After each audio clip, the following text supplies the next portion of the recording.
Kaboom!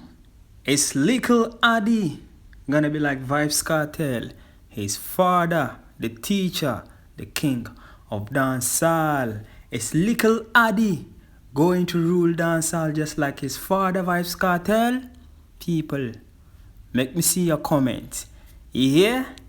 Anyway, if you are new to this channel, please don't forget to subscribe, like, and put on your comments. Now, you see Vybz Kartel. When you come up as a young artist and about in the studio and all of this, producer, they were the big man, they were Vybz Kartel. The travel, the skin that smooth out and dead and love it. What to do? Wow.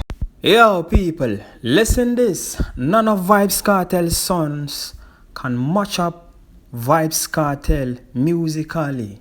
They can be richer than Vybz Kartel in the near future, but musically, none of them can match up Vybz Kartel. And this is why when Kartel was coming up, he had nothing. So Vybz Kartel had to work harder, learn the music thing, and sell it to the people in order to be where he is right now. Now let's talk about the kids them.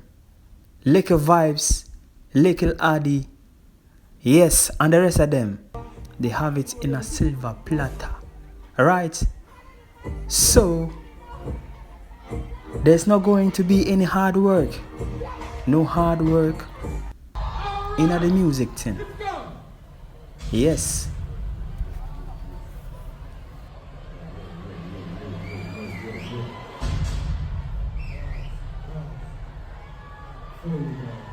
Big up Shawn. People, you see what them call loyalty. A Shawn that, and you know what them call consistency. A Shawn same way. Yo, so people are go around attack bad things, but Shawn say, yo, Shawn stop music and do something else. Just like what Alkaline say, me no like people. Oh, me don't like people. You see, don't watch people. Do your thing. UK, blaze up, Shawn.